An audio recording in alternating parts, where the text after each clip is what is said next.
Hello friends, welcome to our YouTube channel. ఈరోజు video ఏంటంటే IPL వేలం అయితే ముగిసింది. ఏ టీంకి కావాల్సిన ప్లేయర్స్ని ఆ టీం తీసేసుకుంది. 10 ఫ్రాంచైజీలు కూడా ఈ ఐపీఎల్లో వాళ్ళ టీంని బిల్డ్ చేసుకోవడానికి విజయవంతమయ్యాయనే చెప్పాలి. ఎప్పట్లాగే అన్ని టీముల్లాగే ఆర్సీబీ కూడా ఈసారి కూడా మంచి ప్లేయర్స్ని తీసుకుంది. ఆ తీసుకున్న ప్లేయర్స్లో ఎవరిని ప్రాపబుల్ లెవెల్లో ఆడిస్తే బాగుంటుంది అని మనం ఒక ప్రెడిక్ట్ చేద్దాం. అలాగే తీసుకున్న ప్లేయర్స్ వాళ్ళంతా వర్తా కాదా అనేది కూడా మనం ఈ వీడియోలో మాట్లాడదాం. ఫ్యాన్స్ అయితే చాలా అప్సెట్ అయి ఉంటారు. ఎందుకంటే కేఎల్ రాహుల్ని, చాహల్ని, విల్ జాక్స్ని మహమ్మద్ సిరాజ్ని వదిలేశారు. దానికి చాలా ఫీల్ అయి ఉంటారు. అలాగే వీళ్ళని రిటైన్ చేసుకోలేదు కదా, వీళ్ళ మీద కనీసం ఫోకస్ కూడా చేయలేదు. కాబట్టి చాలామంది ఎక్స్పెక్ట్ చేసి ఉంటారు కేఎల్ రాహుల్ని తీసుకోవచ్చు, చాహల్ని తీసుకుంటారని. కానీ అది జరగలేదు. దాని రీజన్స్ కూడా ఏంటో మనం మాట్లాడదాం. ఓకే ఫ్రెండ్స్, ఆర్సీబీ కొనుగోలు చేసిన ఆటగాళ్ళ విషయానికి వస్తే జోష్ హజల్వుడ్ ఆస్ట్రేలియన్ బౌలర్, మంచి బౌలర్, చాలా ఎక్స్పీరియన్స్ ఉంది. ఇంతకుముందు ఆర్సీబీకి ఆడాడు. సో బట్ సమ్ ఇంజరీస్ వల్ల వెళ్ళిపోవడం జరిగింది.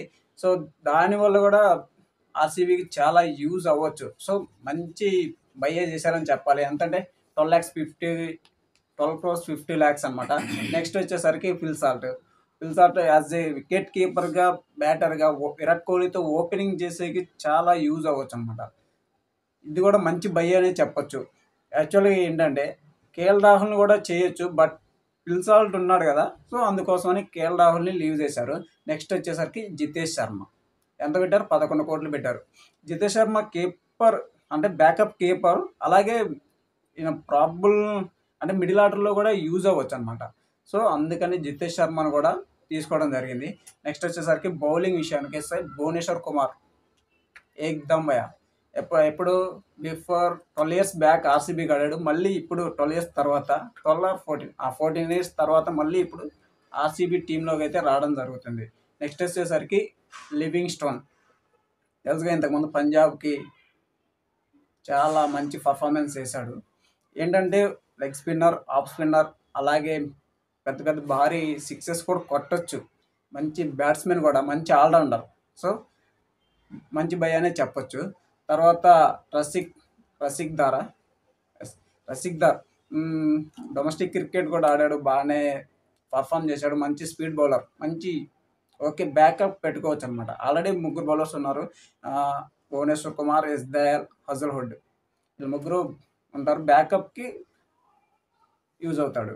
సో నెక్స్ట్ వచ్చేసరికి టిమ్ డేవిడ్, కృణాల్ పాండ్యా, వీళ్ళిద్దరు ఇంతకుముందు ముంబైకి ఆడారు, మంచి పర్ఫార్మెన్స్ ఇచ్చారు. కృణాల్ పాండ్యా యాజ్ స్పిన్నర్ అంటే మరీ రెగ్యులర్ స్పిన్నర్ కాదు, యూజ్ అవుతాడు, ఆల్రౌండర్ కింద యూజ్ అవుతాడు. టిమ్ డేవిడ్ వచ్చేసరికి ఫిటేసర్ కింద మంచిగా యూజ్ అవుతాడు. అది దేవదత్ పడికల్ను కూడా తీసుకున్నారు. ఫస్ట్ తన ఓపెనింగ్ చేసింది ఆర్సీబీతో, మళ్ళీ తిరిగి సేమ్ ఆర్సీబీకి వచ్చాడు. 2 కోట్లు పెట్టి అయితే తీసుకున్నారు. నాకు తెలిసి ఆల్రెడీ ఇంతకుముందు వీళ్ళు ఉన్నారు రిటర్న్ చేసుకున్న ప్లేయర్స్, విరాట్ కోహ్లీ, రజత్ పటిదార్, ఎస్ దయాల్ 3 ఉన్నారు కదా. సో అదనమాట.